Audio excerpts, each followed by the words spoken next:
applications, sapiens, will create what we call an internet of minds that itself will be transformative to the way we live and work.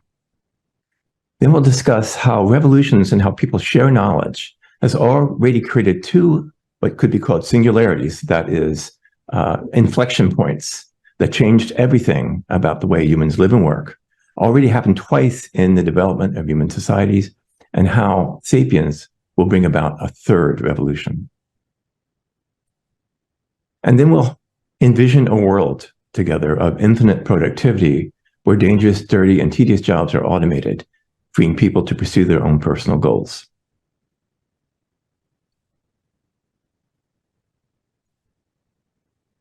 We expect sapiens to proliferate globally until virtually anybody who has access to a smartphone has a personal sapiens, and basically any business that is on the internet would also have their own sapiens, or actually multiple sapiens. Sapiens can communicate with each other in a way that's far more powerful and faster and perfectly than human beings. Human beings have to use natural language, and there's a lot of loss. Same words never mean exactly the same things to the same people.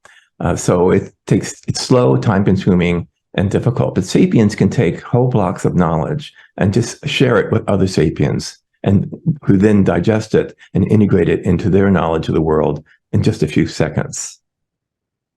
So this internet of humans connecting to their sapiens will create a new kind of internet, not of documents and videos so much, but of active human and sapiens minds. So humans will communicate with their sapiens by talking to it or other user interfaces. But sapiens, again, communicate via virtual telepathy. What one sapiens knows, all can potentially know. And as we envision that will be set up, is every sapiens will present to the internet things that it knows about or is willing to talk about or willing to share, whether it's information about a product or personal interest of a human to their personal sapiens. So we'll look at the implications of this. Advertising, as we know it, will disappear. Why? Because if you want to buy something, you tell your sapiens what you're interested in. That sapiens will broadcast that want or desire to the other sapiens out there who have products or services relating to what you want. And when the proper product or criteria or advertising material, might be a brochure or a video, is located, your sapiens will present it to you. So there'll be no need ever again to go clicking for stuff or clicking on ads on the internet, which of course will completely disrupt the advertising model of two of the or three of the big tech companies, but they will adapt. So, of course, if you're not going on there clicking stuff, there will really be no motivation to collect all that user data. And nor will there be a need for those algorithms that have caused a lot of societal harm by addicting young people and others to their devices, which is all done for the sake of, by collecting their browsing habits, for the sake of getting them to spend more time so they see more ads and click on more ads and generate more revenue. That will fade away. Social media will be transformed because your sapiens is your bridge to other people through their sapiens. And your sapiens will know who your friends are, who the people you're close to, who you're not too close to, and you can give it infinitely detailed instructions about how to share what you have to share with whom you want to share it, when you want to share it. So that it may, of course, include photos and videos and writings, but it'll be really via sapiens, person to person, in a very, very tailored way. No more broadcasting, except where you want to broadcast. And then you broadcast to everyone or certain groups, and it will be reached by people who open their sapiens to receive those kind of broadcasts. So again, a very different kind of internet. Commercial and legal transactions will become sapiens-based, and eliminating the need for many stored documents. For instance, if you buy a house, it will probably be recorded and set up and documented with terms and conditions between the buyer and seller sapiens. and eventually eliminating all the go-betweens and all the recordings of documents. And probably those kinds of transactions will be using blockchain and advanced cryptology to make sure all the things are airtight and recorded. So what happens there? Well, when you start thinking about it, all the data that's been collected and that we're collecting now, and now the data that we're recording and putting on the internet is reached flood proportions. Last year, they estimated that 59 femtobytes, which is 59 with 21 zeros behind it, bytes of data were accumulated.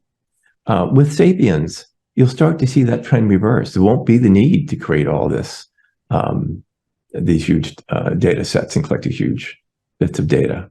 Nor will Sapiens require, since Sapiens as the one form of AI does not require huge amounts of data or data centers or processing, the world, after all, will not be taken over by giant data centers. There was a rather, to me, thrilling conversation with Ilya Savetsky, who was one of Jeff Hinton's students, who's now at, I believe, OpenAI. And he was envisioning a world of giant language models that were superhuman intelligent, and he thought they would be so useful that every place you looked, whole buildings across the planet would be filled with giant data centers processing incredibly vast amounts of data. We don't think that vision is going to happen. And I think that's a good thing.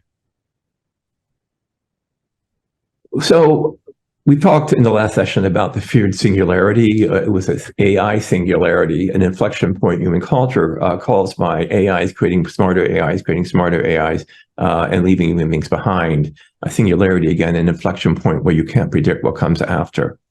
So it turns out, if you think about it, the human race has already gone through two very particular singularities, and they had both to do with knowledge.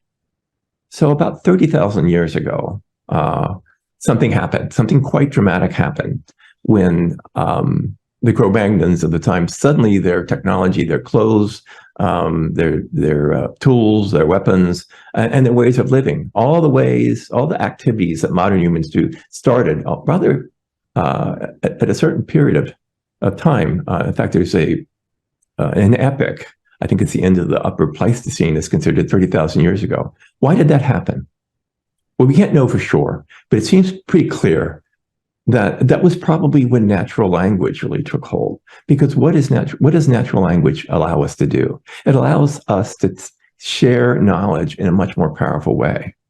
Before, if you figured out how to create a good flint arrowhead, the only way you can communicate that person is you had to sit people down and show them how you did it. And people would watch, and they were intelligent, and they would understand, and they would have knowledge, but you couldn't share that knowledge very easily. So it was like show and tell without the tell. It's all show. But with knowledge, you could tell somebody how to do it, and they could go to the next valley and tell the people there, who could tell people in the next valley, so on and so forth. And now the knowledge of how to build that arrowhead proliferates very rapidly across the whole landscape, the whole species. And so that was dramatic. So that was a singularity. It changed everything, the way people lived. They became modern humans in one fell swoop. So 6,000 years ago, humans figured out how to write language down. And that is arguably even a bigger inflection point, because that was really the beginning of what we now regard civilization. And of course, by definition, it was the beginning of history.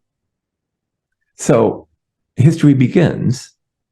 Now we can take the knowledge and pass it not only to the people next to us in the next town or in the next valley, we can pass it down through the generations. And so it accumulates. So there's a base of knowledge that human beings share, and we see the results now 6,000 years later. So the beginning of history was another huge inflection point. Both of these first two had to do with sharing knowledge and utilizing knowledge. Now, New Sapiens is creating synthetic knowledge. What are the implications of that?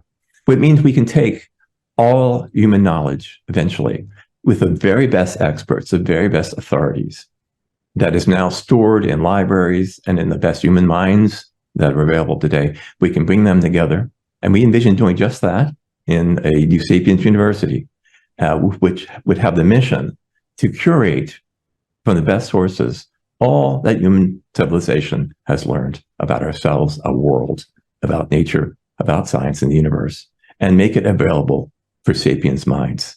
And when that happens, every human being, through their companion sapien, which will be with them always, will have access to virtually all human knowledge. The implications of that are staggering. And that will certainly change the way we live and work. In many, many ways we can foresee, and many ways, no doubt, that we cannot foresee. So that's the third singularity, the third knowledge singularity. So what else is it? What are the implications of that? Well, first of all, we can take that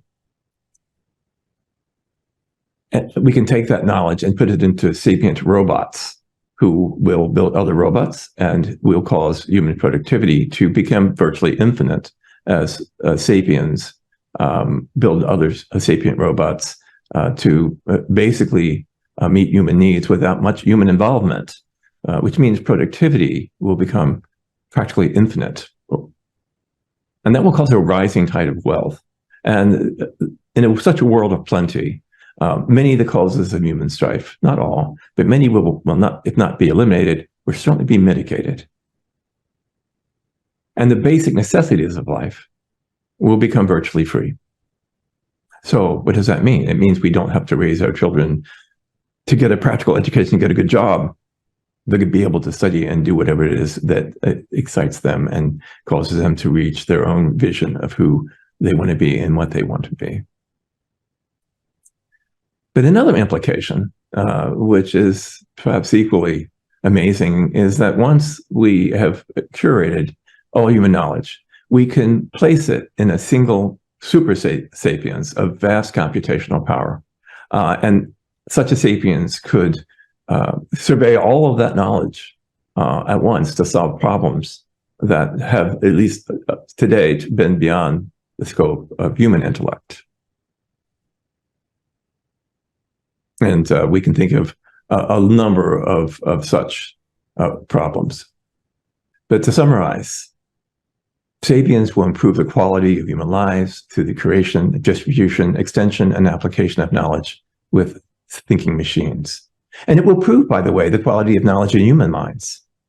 And not only will we have access to it, but the very fact that you have all those access to facts underlines that education really isn't about acquiring facts. It's really how well you've integrated your knowledge, your internal model of the world, so that all the pieces fit together, so that you have a grasp of the extent and scope of knowledge of the universe and of ourselves that you need to live a better life.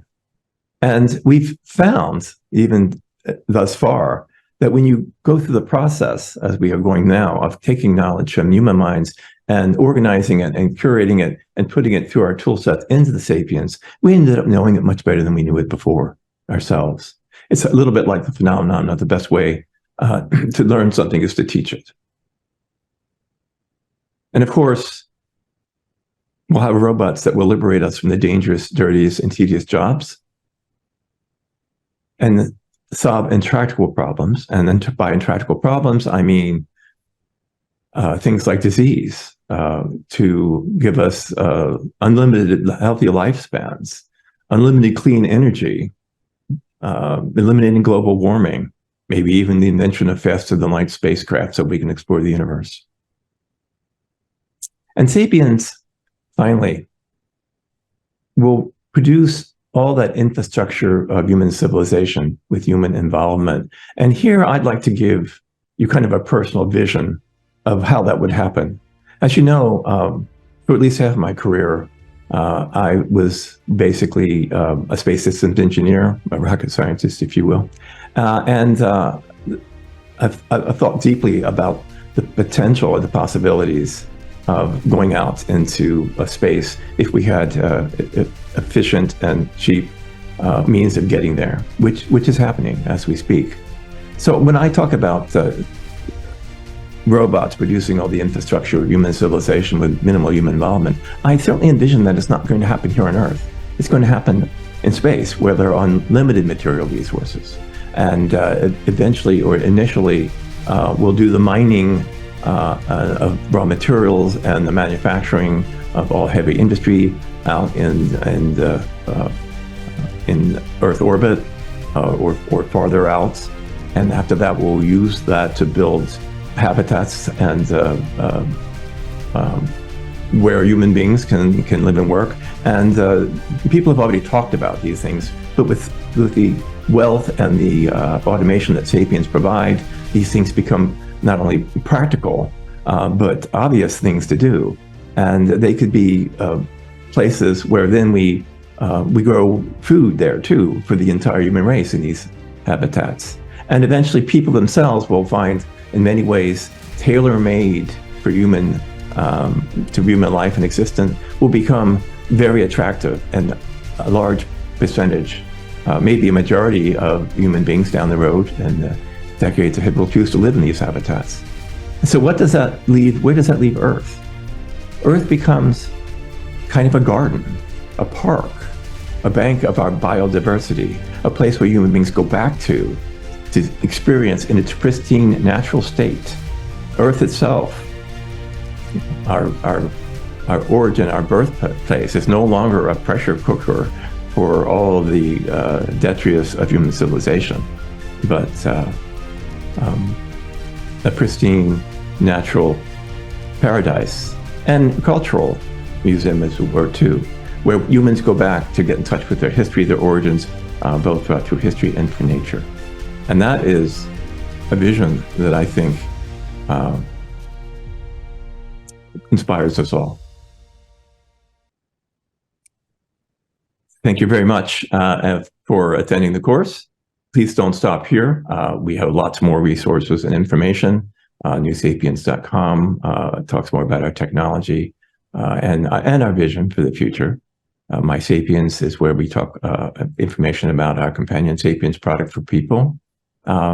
Forward to the Future of blog site. And of course, you already know about our YouTube channel.